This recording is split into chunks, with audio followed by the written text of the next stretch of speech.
Good morning, everyone. Uh, my message is it's really about the divinity of our God, three in one, the triune God.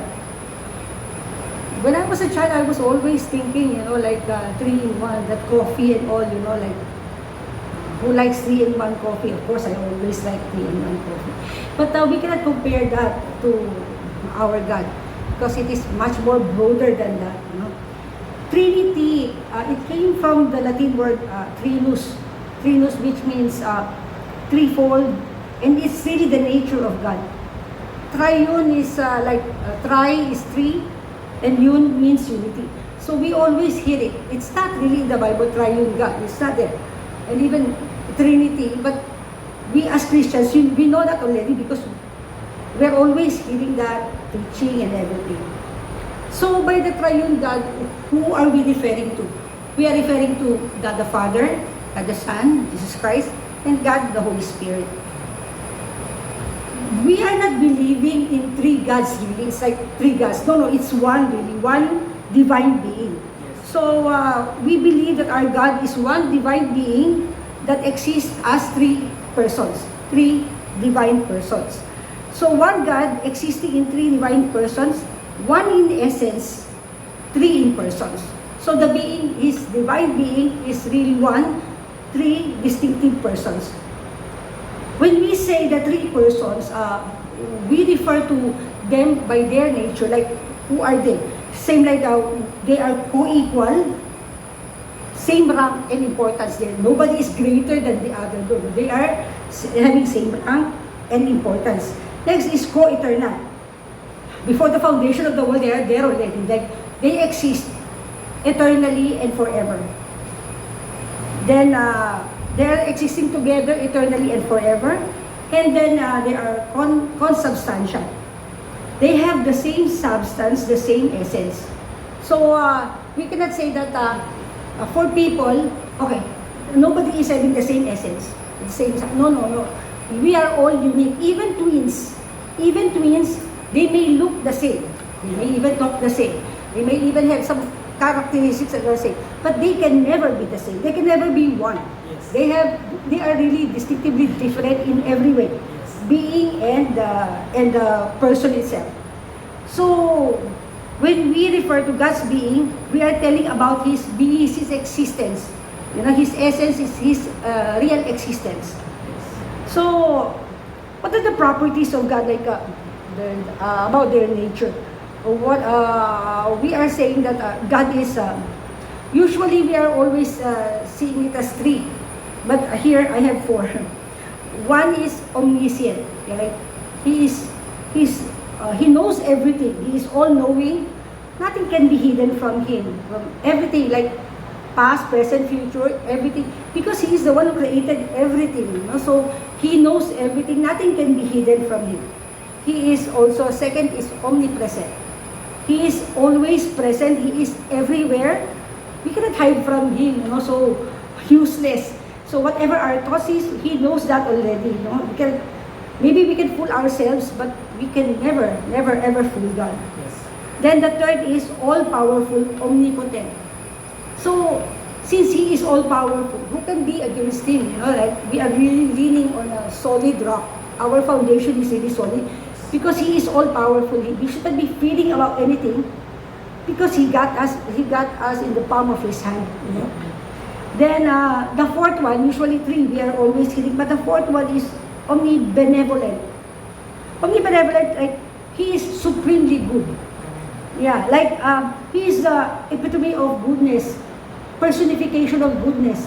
No one is as good as God is. God is. God is good. Yeah. So within God's one undivided being, within one's God undivided being, there is an unfolding of three interpersonal relationships. And they are really real, distinct, divine persons. The Father, the Son, and the Holy Spirit. So it is in one.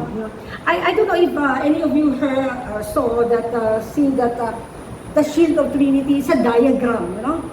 It is easy. It is a diagram like triangular in shape, but it is written there like God the Father is not the Son, nor the Holy Spirit.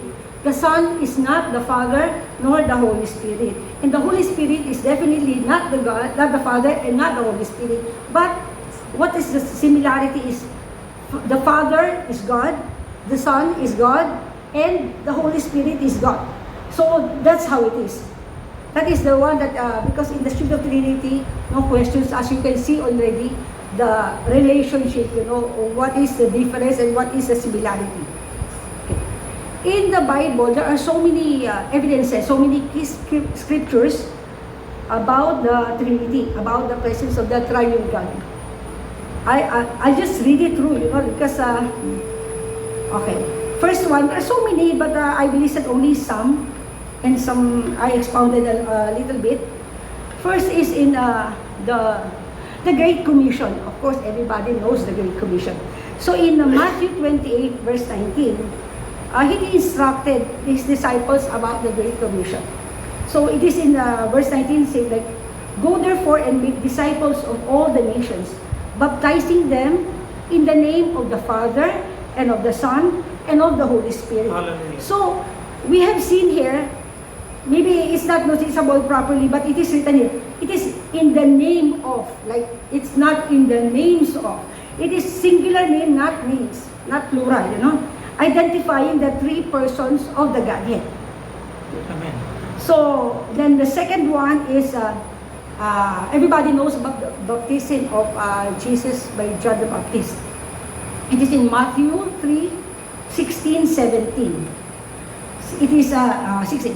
When he had been baptized, Jesus came up immediately from the water, and behold, the heavens were opened to him, and he saw the Spirit of God descending like a dove and alighting upon him.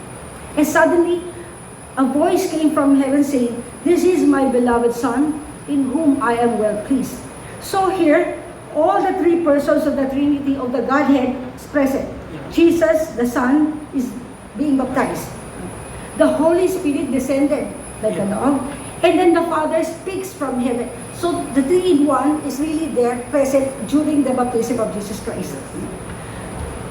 Then, in the Old Testament, we are hearing about the oneness of God. Like in Deuteronomy 6 verse 4, oneness of God. "Hear, O Israel, the Lord our God, the Lord is one." So it is really specifically told there that the Lord our God is one. Yeah. Because so many, I have heard so many that there are, that God the Father just took the role of the Son when He came down, and then the Son took the role of the Holy Spirit. It's not really like that. We have to understand that one divine being, three distinctive persons. And then in John, the role of the Holy Spirit. In John 14, verse 16 to 17, it is written, "And I will pray the Father, and He will give you another helper, that He may abide with you forever. The Spirit of truth, whom the world cannot receive, because it neither sees Him nor knows Him. But you know Him, for He dwells with you and will be in you." That's the first one. And then the second one is John 15:26. "But when the Helper comes, whom I shall send to you from the Father, the Spirit of truth, who proceeds from the Father, He will testify of me." So Jesus is speaking, He speaks of asking the Father to send the Holy Spirit, showing the distinction in persons, but unity in purpose. Like, how can you say that the Son is the Father, when it is specifically written, sending, and asking, it's really three distinctive persons. Yeah, but they are united in purpose. And then the next is that Apostle Paul's benediction. Benediction is like a short blessing. Usually at the end of church service, even pastor is doing that. After the end of church service, we always pray this, that the grace of the Lord Jesus Christ and the love of God and the communion of the Holy Spirit be with you all. Amen. So Paul refers to each person of the Trinity in this blessing, acknowledging that there are three distinctive roles and unity in the believer's life. So all the three in the Godhead are present in the blessing and in our prayer. The three are there, no? So so there is also that indicating passages indicating the Jesus' divine nature and unity with God the Father, like in John 14:9-11. Jesus said to him, because here Philip was asking, show us the Father. So Jesus said to him, have I been with you so long, and yet you have not known me, Philip? He who has seen me has seen the Father. So how can you say, show us the Father? Do you not believe that I am in the Father, and the Father in me? The words that I speak to you, I do not speak on my own authority, but the Father who dwells in me does the works. Believe in me that I am in the Father, and the Father in me, or else believe me for the sake of my works. So it is evident here, the unity and the solid relationship between the Father and Son. If you have seen Jesus, you have seen the Father. It is there. And also in John 10:30, I and my Father are one. So that explains it. So you cannot say anymore that you have not seen the Father, because you're seeing Jesus. They are seeing Jesus at that point in time. While Jesus distinguishes himself from the Father, he also claims unity. Unity in him, affirming the oneness in their essence. So that is how we are explaining it.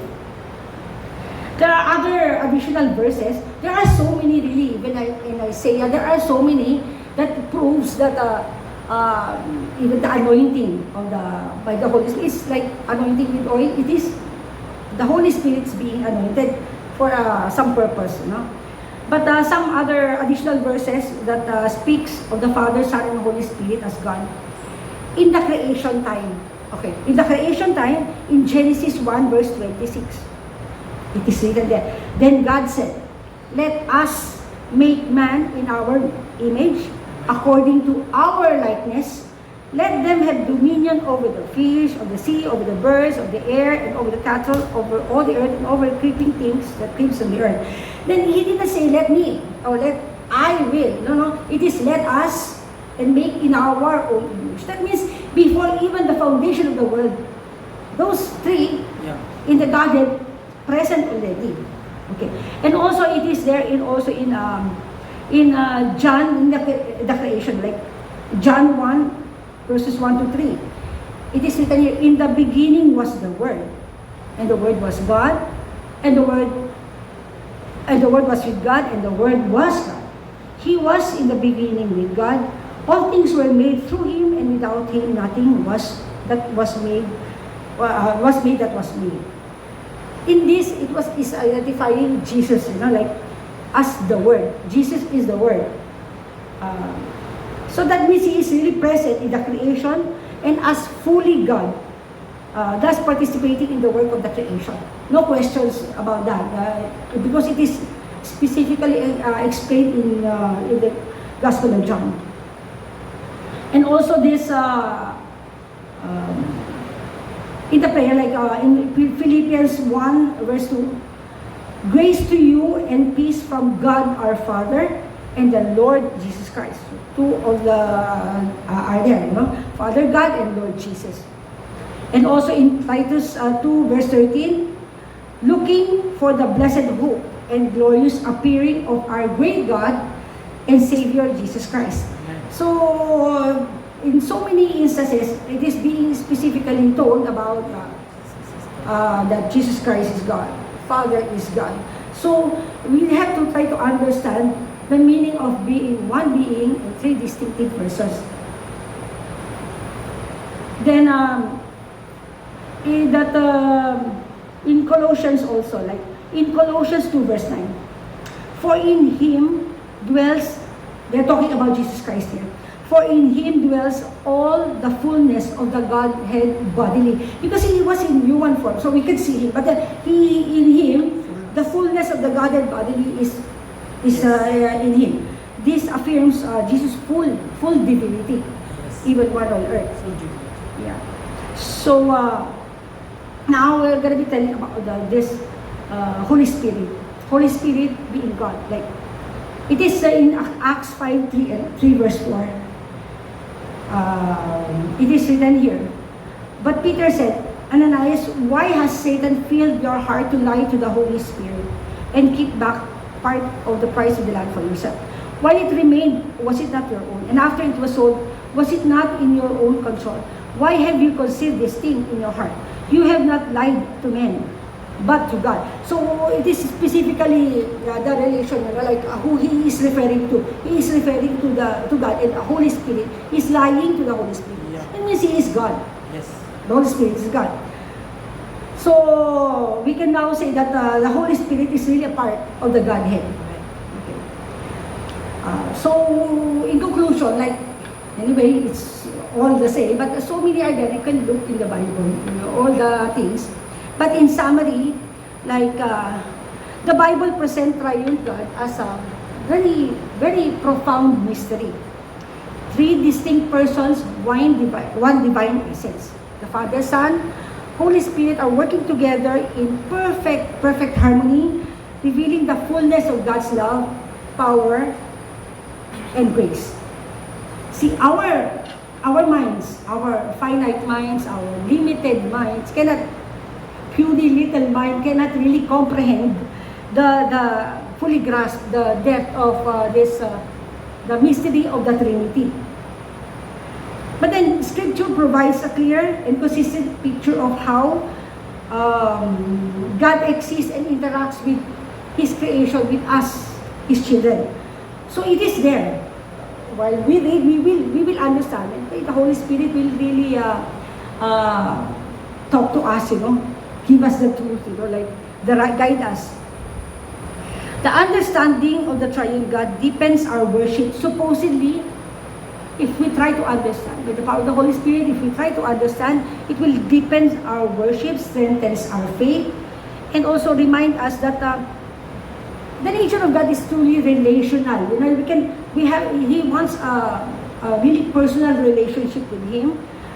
He's inviting us to have communion, to have personal relationship with Him through Jesus Christ our Lord, with in the power of the Holy Spirit.